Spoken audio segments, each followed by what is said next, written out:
Hello, and welcome to another episode of the Let's Talk Universal podcast, where me and my guests talk about all things workforce, DEI, leadership, and culture.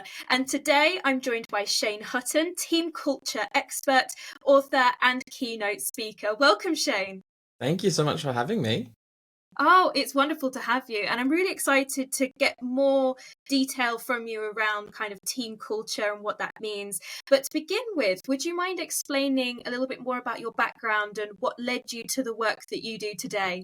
Yeah, thank you. Well, first and foremost, thank you for doing what you do. We met just recently, and I got to hear a little bit about your journey and some of the work that you do. And I think it is such a beautiful life work to be a part of, to create workplaces where people feel like they can belong and feel truly inclusive and feel like they can, contribute in a meaningful way. And so I just want to say thanks for the work that you do.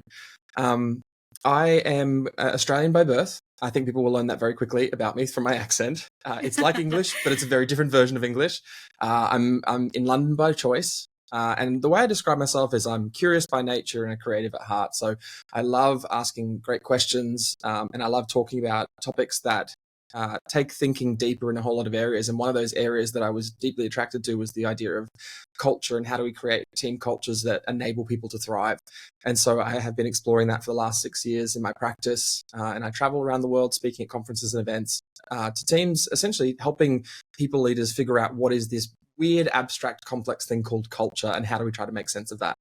I wondered if you might tell us a little bit more about what team culture really is, because I suppose, as you said, like culture is this kind of almost elusive term that people have to get to grips with. But specifically team culture, what is that?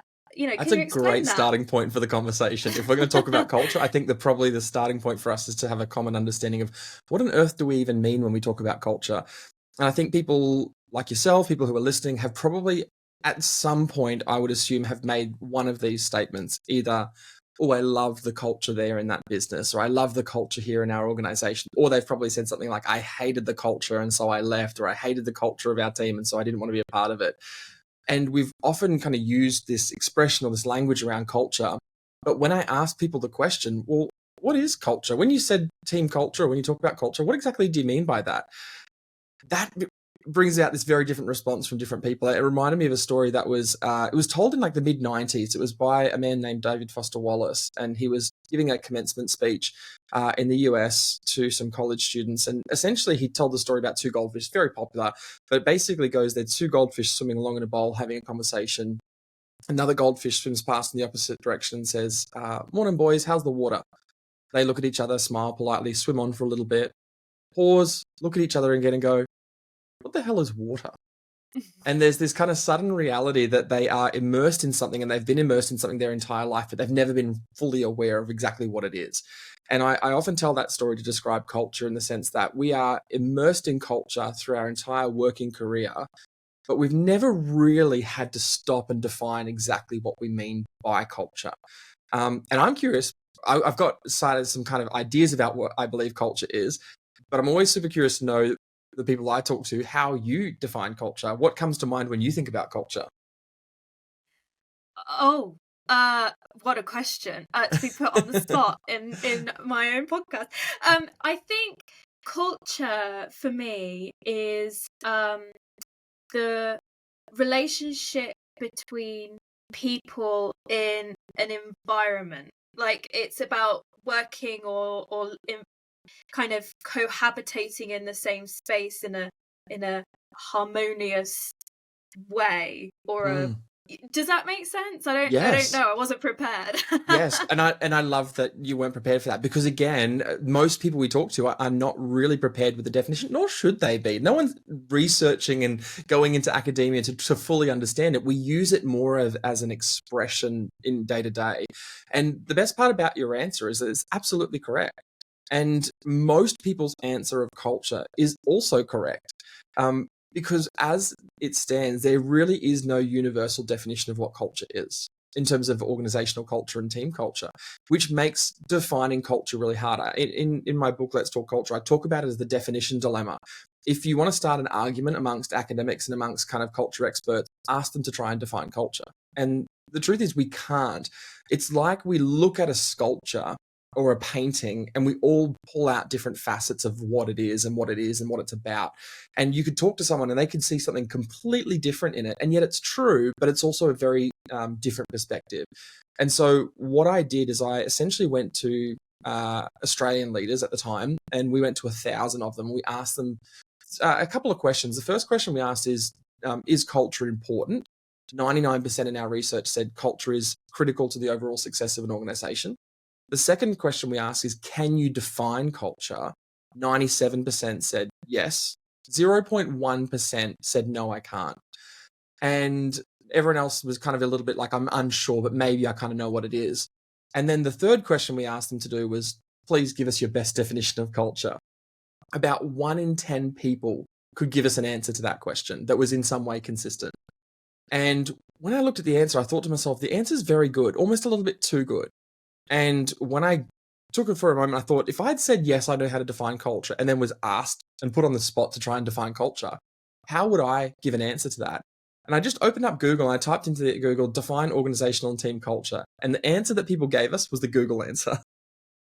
Really? And so I think what it taught us is this idea that culture is really easy to describe. You can talk all about culture, but it's really hard to define. Academia, in early kind of academia around culture, there was some research done essentially looking at what are the academic definitions of culture. And they found that there were, at the time, 54 different definitions of culture. And when we did a lot of research around that, we started to identify what did all those definitions have in common. And there were 4 big elements that they had in common. So there wasn't one definition, but there was an overall theme of what culture was really about and what culture had in common. That's so interesting. And as you say, like, it's different. At this point, it's still different to different people. So for you then, team culture through a communications lens, what does that mean? What does that look like? Yes. Is it the same, would you say, for every organization? So when I look at culture, I look at the 4 kind of fundamental elements of every perspective on culture that I'm aware of has in common. And there are these 4. So the first one is that every explanation or definition of culture that people give is always referring to something which is collective, meaning that there's always, whenever we're talking about culture, we're referring to a group of people, which is exactly what you said before. It's when we have communities of people together. I don't have culture and you don't have culture, but when we get together, we have culture because it's about how we interact with one another. The second element is that many aspects or a lot of the aspects of culture are unseen. They're things that you can't touch, feel, taste, see. They're all of those intangible qualities. So if I said, point to your values or point to your beliefs, you can't necessarily do that.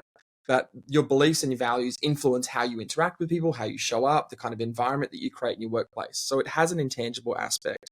The third is that it has an observable aspect, meaning that culture shows up much like the wind. The wind is very invisible, but the effects of the wind is felt in certain ways. You can see it in the way that it blows through the trees, and you can observe certain aspects of it. So typically culture shows up in some kind of observable behaviors. And probably when most people refer to culture, the thing that they talk about culture the most is observable behaviors.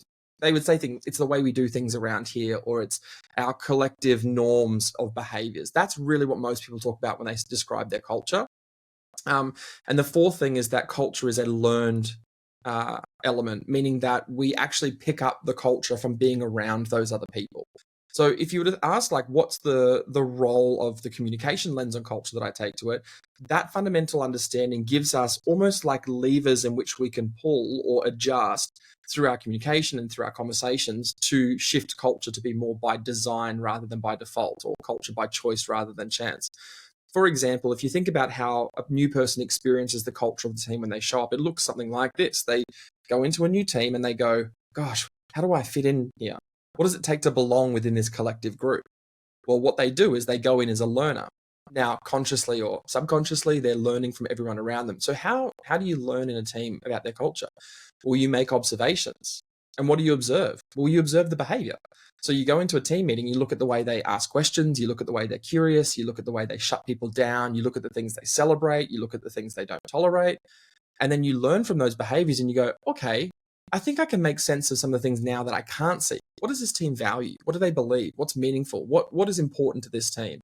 And then if I want to fit in and belong in this team, I too need to value those things as much as they do. So I believe this, I value this, I behave this way. And if I do that well, I will fit and I will belong. And if I don't, I will be pushed to the outer of that. And I think a fundamental human need is we don't want to be pushed to the outer. We want to belong. Therefore, we adjust our own behaviors to be able to fit within that. Yeah, so when we talk about defining good culture, I suppose that really depends on what the aim is, like productivity or Yes. I don't know. But how might you define good culture? The best part of that question is I don't. There's a kind of a trend, especially amongst a lot of culture experts and people who talk about culture, to just put people on a spectrum from healthy to toxic culture. And they would say, Shane, what are the ingredients of toxic culture? What are the ingredients of healthy culture? And look, it's easy to get pulled into because there are some certain behaviors that we would see as productive and unproductive behaviors, right? If you've got a manager who's constantly micromanaging you, you would say that, well, I don't like that culture. However, there would be some people in the world who love that behavior. And so the example I use, if we took the cultural norms or behaviors in the military and we said, we're going to take those cultural norms and now we're going to place them in education, you would say that leader is toxic in education and yet very healthy and productive in military. So I think it's really hard to say what is healthy and what is good and what's toxic and what is bad culture. I always use the language, is culture by design or by default? And default can mean that it can be very good by default, which means you just have a collected group of people who function well together, who tend to build these collective norms naturally.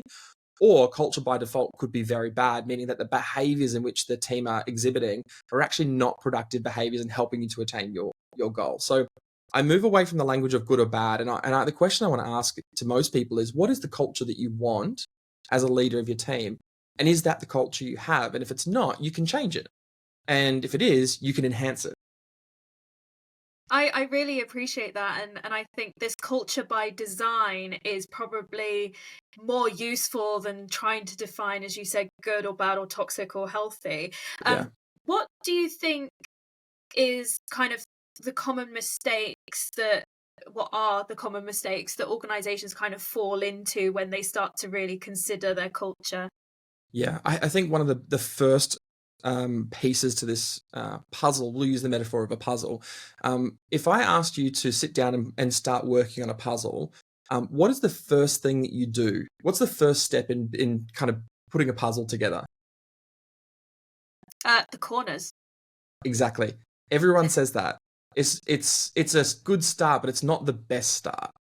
One of my good friends, Baron Harris, who was also my business manager for a long time, talks about this example, and I loved it. He said, you don't start with the corners, you start with the picture on the box. And most people would say, start with the pieces, get the pieces in the puzzle, start working, putting things together. Whereas I actually think the starting point is, what is the picture that we're trying to create here? What is the vision for what we'd actually aspire to? And most people, when they start culture initiatives, start culture change, what they immediately start to do is go, all right, what are the behaviors we want to see? What are the things we really need to put in place? What are the systems? How do we introduce casual Fridays? How do we bring more pizza parties? They go straight to behavioral changes rather than asking themselves the question, first and foremost, what is the culture that we're actually aspiring to create? And what is the culture that we already have? Such a great answer. And it does make you think, as you say, my immediate answer was the corners, to action something, but actually, it's that bigger picture, that vision, that goal that is actually technically the first thing you think about, but you kind of we skip past it quickly. Almost. And to be fair, every single person I meet says that answer. I said the same answer. That's why I love asking the question now, because I was the same. I'm like, yes, put the corners in place. Everyone knows the corners go first. I'm like, well, no, the first step is actually figuring out what it is that you want to create. And do you even want to create that? You might look at the picture on the box and go, oh, I don't like that. In which case you wouldn't build the puzzle. Yeah. So in terms of kind of the next step, so you have the kind of the vision and the goal. What are then the next steps that they should be following, or you'd recommend that they follow? Yeah, look, I don't know that I would always use the word should or mastering those language around what they can do. I think I've got a a process which I think is really helpful, and I've seen it work for a lot of people. But at the end of the day, I think most people, when they involve their team in the conversation to say, hey, we've got this picture on the box and we want to create it, and we don't really know how to get there, but can we have a chat about this? And that's where we come back to the question about communication. I would suggest most of our cultural change and goals and aspirations can be achieved if we just have good, proper, effective communication with our team. So if you don't listen to anything else that we're about to say, sit down with your team and just be really honest and vulnerable with them and say, hey, you know what, team, we want to create this and we don't know how to get there. Can you help us? And I promise you, your team will help you get there. If they want to go there, of course, and if they decide they don't, then they'll probably self-opt out from that anyway. But I talk about 5 conversations, and this is my approach to culture, that any team leader can have with their team. And we can walk through them as quickly or as slowly as you like, but I'll start with the first 2, because I think it's the first starting point for every conversation with the team. And I call it the expectation conversation and the clarification conversation. I would suggest, and I will be quoted as saying this until the day I die, that most of teams' biggest frustrations, disappointments, annoyances, grievances come back to a misalignment of expectations. So I wanted something from you, you didn't deliver. You wanted something from me, I didn't deliver. And the problem with expectations is, if we go back to the elements of culture, they're an unseen element of culture. So a good example, I was talking to someone once and she said she was working at a reception, and I said, what do you expect of people on the team? And she goes, well, I know it seems strange, but every time someone goes to the morning tea room to get a cup of tea, I would love that they would make me one while they do that, and I would do vice versa. And I said, okay, interesting. And she goes, I always get really annoyed when people don't do that. I was like, do they ever do that? She's like, they never do it. I was like, so you're living constantly annoyed? And she said, yes. And I said, so how many people in your team actually know that expectation? She goes, well, I've never really said it, but I guess I just hoped that they would just know. And I was like, okay, so we carry around these sets of expectations based out of an invisible rule book that we have of the world and their expectations of ourselves, others, and the world. And then we use that to judge other people by, but we never communicate it to other people. We just get angry when they don't live up to those expectations, or we get really happy when they do. So the starting point for every conversation, I believe, has to be a conversation that asks these 3 questions. As a leader, what do I expect of my team? The second question, as a team, what do you expect of me as a leader? And number 3, what do we all expect of one another in this team? And usually what will fall out at the bottom of those expectation conversations is a set of core themes that you call them values, call them aspirations, call them whatever you like. Most of our expectations in life can be chunked up to a very common set of themes. We want to have a team that is optimistic and fun and creative or innovative or any of these other things. Usually that's what pops out the bottom of these. And I just wonder if, there is, in these kind of changing a culture, that process, if there are any holdbacks to this. Like, is it kind of that people within a team, there's something preventing them from going along with that culture change? What do you think? Yeah, I would say one of the biggest ones for me is, I use this phrase, your conversations can only go as deep as they are safe. Meaning that the depth of your conversation really is determined by the psychological safety that your team feels to be able to have that open and honest conversation about your expectations. If you withhold expectations, then you don't get to fully contribute and show up to that conversation. Therefore, the themes and the aspirations which fall out the bottom of that conversation lack perspective, or potentially lack an essence of being well-rounded and representative of the entire team. So if there's someone in your team who has a very unique perspective, but they don't feel safe to share it, then you lose that from the conversation, and you lose the real power of a collective buy-in around culture. One of the phrases that I often use, because one of the things people often say about culture, so is the goal of culture then to have everyone just merge into this very unified, homogenous kind of blob of a culture? And I say, no, it's definitely not. The power of culture is that culture helps us make our differences work at work. Like, we're all incredibly different people, and that is the advantage that we bring to the workforce. But if we have all of our differences, we've got to try and find a way to make them work at work. And so the phrase that I use is to be aligned at the core and inclusive at the edge, meaning that we have something in our team which brings us together, but we are constantly open to everyone's edges to make our core better. So I think if you're in a team and you go, well, a good example of this, I was coaching someone who said, someone joined our team, and our team is a fast-paced, reactive culture. That is just who we are. It's who we've always been. And this person joined our team, and she's slow, she's thoughtful, she's considered, and everybody else is saying to her, you don't belong here, you don't fit in our culture. And she said, Shane, I heard your voice in the back of my head. The question I was asking is, how do I make her speed up her decision-making process? How do I get her to fit in with our culture? And she said, I heard your voice say, well, actually, what could we learn from her to make our culture better? And that's what I mean by being aligned at the core and inclusive at the edge. Now, the culture is probably always going to be fast-paced, but actually it could probably get a little bit better by having someone who's considered and thoughtful shift our culture by 2 degrees. Yeah, no, I find that really interesting. And I'm going to shift slightly now to a slightly different topic, because when we last spoke, you mentioned about kind of the functions of work as well. Yeah. And I wondered if you might explain what your approach is to the function of work and what those different variations are.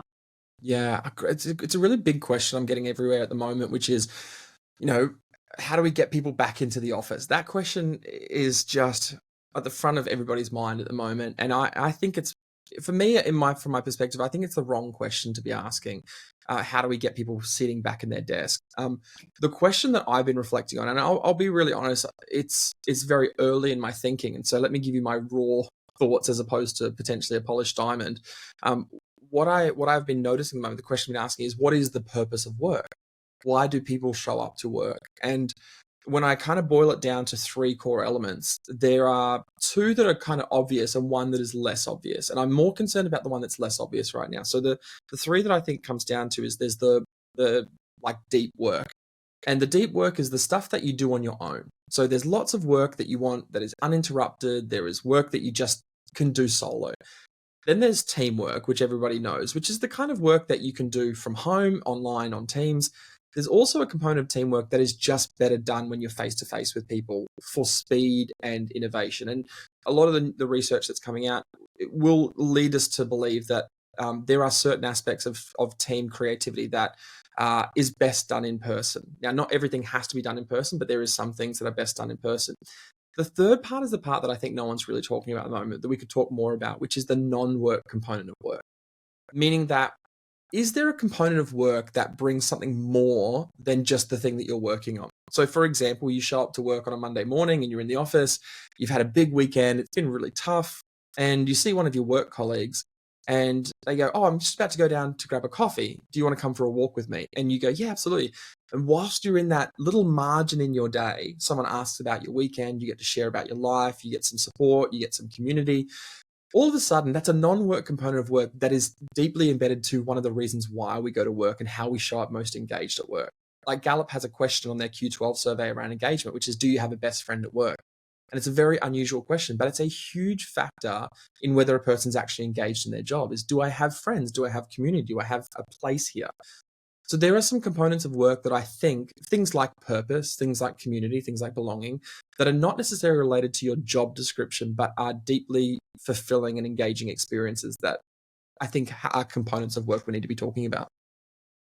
Absolutely, yeah. And I suppose, as you mentioned, that there are a lot of companies that are currently kind of looking to bring their workforce back into the workplace after, COVID. And COVID itself showed that actually working from home can provide a wealth of kind of opportunity for people who perhaps don't feel that they do belong in the workplace. So what are your thoughts around kind of managing culture with perhaps a flexible or remote team that still allows them to kind of have access to those different ways of working? Yeah.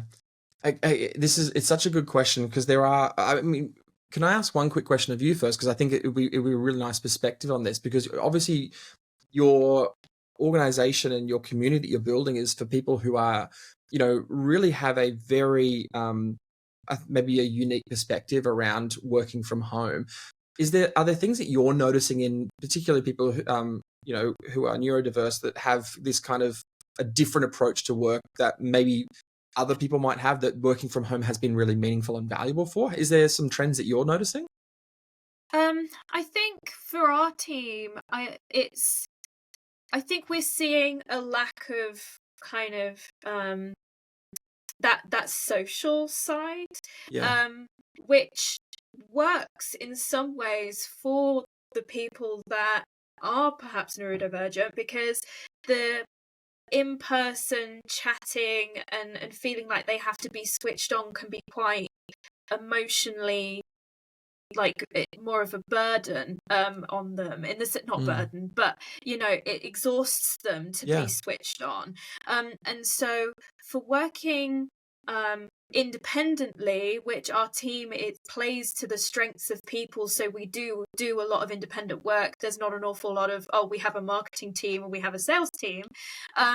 So I think that in that way it's both a strength and a weakness of the team, Yeah. because I think it also means that we're kind of constantly reaching out to each other to be like, oh, have you done this, or how's your priorities for this week? So there are upsides and downsides to that. Yeah. And I think exactly how you just answered is probably the conversation most managers or all managers should be having with their teams at an individual level, because everything about the work from the office, work from the home is trying to create a collective rule that is going to impact people in very different ways and could probably be resolved through an effective conversation. And so when I'm talking about engaging teams, I have a framework that I give to leaders, which is just made up of kind of 5 key questions. And when someone asked me these questions, I went, these are not working from home or working from office questions. These are how to best engage your team that will help you open up a conversation about work from home or work from the office. So the questions are, number 1 is, when are you at your best? And that's a strengths question. And we know that from the research, the best effort is invested into your strengths to achieve the best outcomes is investing in your strengths. So the question that I'd be asking you, Eric, if you're on my team, I would say, can you tell me about, like, when are you at your best? Like, what are you doing when you feel like you're thriving and you're in strengths? And you might say, well, I'm actually at my best when I'm, working on these kinds of projects, or it's very strategic, or it's very transactional. And we go, great. So the second question I would ask you is, what triggers you to be at your best? Now, you might say, like, actually, I find that when you ask me these kinds of questions, it prompts me to think in this particular strategic way. Or when you give me like a regular check-in, that really prompts me to feel like I've got some accountability. Or when we kind of schedule meetings in the morning, I feel like I'm at my most analytical and I can really get into the detail, as opposed to scheduling meetings at 4:00. So this is how we can actually trigger the best in each and every person. So the strengths question, which is next to the round, ultimately about a performance question. The third question for me is how do you like to be communicated with? So in what kind of way? Is it Teams? Is it Slack? Is it email? Is it on the phone? Is it text? From who and about what? Like, what kinds of things, and how often? How often do you want me to talk to you? Do you want me to check in once a day? Do you want me to check in once a week? So that's a communication question. The fourth one is a development question, which is what kind of growth or what kind of development do you need? So how can I best help you to be at your best? So is there investment you need? Is there training? Is there skills that you feel like you would like to learn or develop and grow? And the last one is, how do you feel most valued? Which ultimately is a recognition question, which is, okay, on this team, how do you feel most appreciated? And if you ask these questions in your next one-on-one, or one question per one-on-one over the next 5 catch-ups, I promise you the conversation that will open up will help create a much more engaging environment for that person on your team. I really like those, because I think as well, we often forget as managers the development piece. And yes, the value piece as well. Those 2 pieces are things that I think do get lost, especially when teams are being pushed to be productive and pushed to, to do kind of busy work activities. And so I do feel that those get lost, but are still important. And so I'd imagine then what we're saying is that but kind of good management practices are inherently inclusive then. Well, I think when they're at their best, they shouldn't inherently be inclusive, because I think at the core of this, what we're trying to do is better understand the human behind the position and understand what is it that helps this person to be at their best every single day. and in doing so helps them perform at their best, helps them to do their best work, helps them to find meaning in their work and in their job. And to then create a space for that. So I think there's probably two components. I don't think the questions and the conversation alone does that. I don't think that helps create an inclusive place. It's the decisions and the actions that follow those conversations. So I could say to you, Erica, how do you feel like you're at your best, or how do you feel most recognized and valued? And you go, oh, you know what? I feel really valued when my work gets recognition above you. So like when you go to a senior leader and you tell them about my work, it feels really meaningful. And then I can leave and I can take credit for all of your work and never bring your name up to a more senior room. And you would never see the impact or the consequence of that. Or I might do it, but never tell you about it. In which case you go, well, I brought it up and we never really heard about it. And so I don't really trust that my opinion matters or my voice matters. And therefore I don't feel like it's creating that inclusive space. So it's words and actions together, which we know are just general principles for life, right?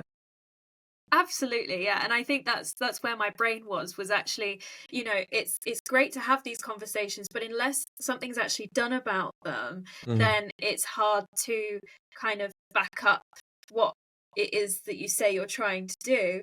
Yes. I wonder then, I suppose it really depends on that conversation and the feedback. If you have any guidance on taking action after those conversations. Yeah. I mean, the simplest part to every conversation is the phrase I use is there's a difference between letting someone speak and helping a person feel heard.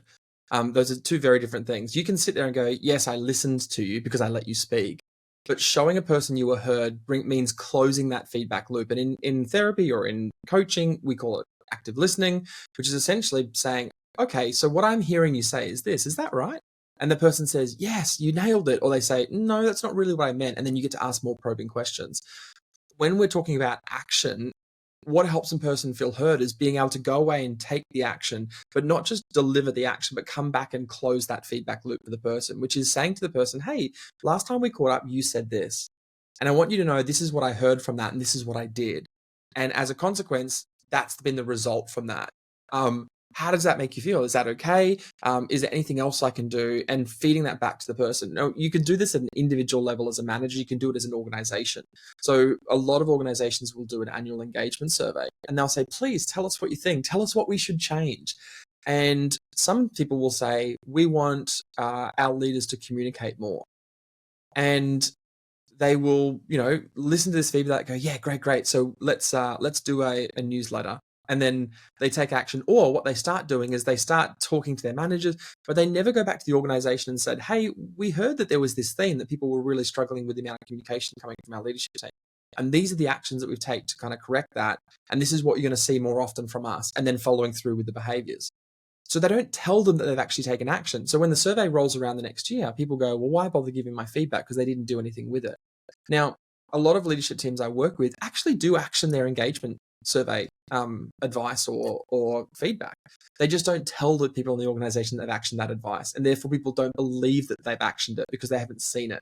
So I think part of this is not only telling someone that you've heard them, it's showing them that you've heard them, but then showing them again and going back and telling them how you showed them that you heard them so that they continually are kind of closing that feedback loop for them. Yeah, and I suppose it's not just a once and it's done kind of process. Yes. Like actually this is a continual process that organizations need to be doing. Yeah, absolutely. I mean, that's part of growth and learning and development is understanding, hey, we're not just going to solve a problem by just implementing one strategy. We implement the strategy and we ask, did it work? And what could we do better? And then if they say, yes, it did work, then we say, well, how do we amplify the impact of that? How do we continually adjust that and grow that and develop that? And then we keep asking, hey, are we still doing okay on that? Do we need to change anything more? Are we doing okay? And then keep kind of monitoring the progress. Yeah, no, I completely get that. And then I suppose the only other topic that kind of stuck out to me sort of from speaking with you and also from kind of my research prior to having previously spoken to you was this topic of multi-generational teams. Because I suppose the challenge that a lot of organizations have is that the expectations generation to generation of the person is different, but also then how they work in the organization is different. So what are your perspectives on multi-generational teams and kind of getting the best out of them? Yeah. And this is, I think, why most people, when I say the starting point for a culture conversation has to be expectations, is that is the first and best place to start with a very different, diverse, multi-generational team, is to come in and go, okay, can we just talk about what our non-negotiable expectations are of a team? And when we put them on the table, it allows us to do one of two things, is to one, look at it and say, do we all agree that that's a helpful expectation? And if it is, we go, what's that about? So for example, someone says, I want cameras on during team meetings, or, it's a very specific expectation, or they say, I just want this. And if we look at the common theme between all those behaviors, we realize most people just want to feel respected. They want to feel like their time was appreciated. And we go, great. So respect is really important. As we look at all of these expectations, respect is really important to our team. And so you will get that aspiration that falls out the bottom of that. And I think at the start, we talked about this, the second conversation. If I said there was two that I would start with, there was expectations and clarification. Clarification, I think, is the important next step for this. And clarification for me is a good example is if I was to roll a set of dice on the table and ask you what numbers you see, you might say a 5 and a 4, and I might say a 1 and a 3. And we're both right, but we're looking at the dice from different sides. And so clarification for me is walking around the dice and looking at all the perspectives. And one of the things that we do in a really strong team is we allow every person to bring their perspective to the team. And so if I said, okay, we want to be a team that is modeled and built on this culture of respect, we now have to define respect in observable, concrete behaviors. And in doing so, what you'll find is multi-generational kind of workforces will have very different outworkings of the same value or aspiration. And when you articulate the observable behavior, it allows you to ask yourself the question, is this actually a realistic expectation of one another on this team? And is this a helpful expectation of this team to have? So it's fine. People who've been in the workforce a lot longer have been modeled leadership from people who have very different styles of leadership to someone who's just entering the workforce right now. And we can learn from one another. We have to learn from one another. But somewhere in the middle is something we can both agree on. And when we get to that place, we can create really great, thriving teams. Yeah, thank you for answering that. I was just interested because I think we often forget about multi-generational. We tend to think about other differences instead. But actually, I think the approach means that, no matter their age or no matter their background, that everyone can have kind of an influence over the culture and what that is. So I just wondered then, if we kind of took a step back for a second, and there's kind of a chief of people and culture who's listening, I suppose, what comes first? Is it looking at the organizational culture and then the team, kind of more individual team culture? Like, how does that work for them? Yeah, one of the questions I get asked a lot is, if you help teams design their culture, don't you end up with an organization that has all these subcultures that exist within an overarching organizational culture? And the answer is yes. However, most people don't realize that already exists. You already have cultures within cultures within cultures. So a culture by design is a whole lot more helpful than a culture by default. And so I've never seen a CEO or an organizational leader, chief people officer, get angry because this team over here has got together in a room and said, hey, can we talk about how we work better together? Actually, we need to be a bit more respectful, and that looks like this. Or we need to have a bit more creativity and fun, and that kind of looks like this. I've never seen the chief people officer go, hey, I've been seeing the way you're working together. You're being more respectful, being more creative, innovative. That is not okay here. Like, stop working on your culture. It doesn't happen. So in terms of the sequence, if I had my preference, what I would love to do is see an organizational leadership team say, okay, we haven't really explicitly talked about what culture we're trying to create here. We have a culture, and that's important to recognize. So that definition of culture, the collective element, wherever you have a group of people, you have culture. So you already have it. The question is, if a leadership team said, hey, I want to explicitly define what that looks like, I would then invite the organization to contribute what they believe is an important aspect of their culture. we would bring it together and go, here are the kind of 3 or 4 core aspirations and things we're aspiring to within our culture. And then you have to give freedom to each layer of the organization to then bring that to life through behaviors. So one quick example, if you were working in a bank and we said, actually in our bank, we really value this culture of flexibility. Again, you could say, we want flexibility to look like this, this, and this. But if I said flexibility means you can work from anywhere, and I went and talked to a bank teller who's sitting behind a counter every day, they would say, well, that's not our culture. I have to work behind a counter every day. I can't work from home. Whereas IT is working from home, or HR is working from home. So it's not about just having this one approach or one behavior through the organization. It's about saying, hey, we want a flexible culture. So as an IT team, what does flexibility look like for you? And as a bank teller or a service team or a customer sales team, what does flexibility look like to you? And empowering them with the freedom to bring that to life in their own way. That makes total sense. And actually, I think kind of gives me a new perspective on culture, because we do tend to talk about culture on this kind of overarching level with organizations. But if you had then one piece of advice that you could give organizational leaders or even team leaders about culture, what would that be? Oh gosh, if I was to boil it all down to one thing, what would I say? I would say you can't choose whether culture exists. It already does. You already have a culture, but you can choose what kind of culture exists. And that is something which is, with intention, effort, and collective buy-in and the right conversations, you actually can create culture by design. So that's what I'd say. Amazing stuff. Well, Shane, we're out of time for today, but thank you so much for sharing your insights and your guidance and talking with me about culture. It's been absolutely fascinating. I hope we can do it again. Oh, likewise. Thank you so much for allowing me to be part of this conversation. And thanks for such really thoughtful questions. There was so much work that went into preparing some really thoughtful conversations. I hope people find it just as valuable as I did. Wonderful stuff. And for anyone listening, all of the links that Shane will be providing us will be on the webpage for the podcast and also in the podcast description. But thank you so much, Shane. I'll speak to you soon.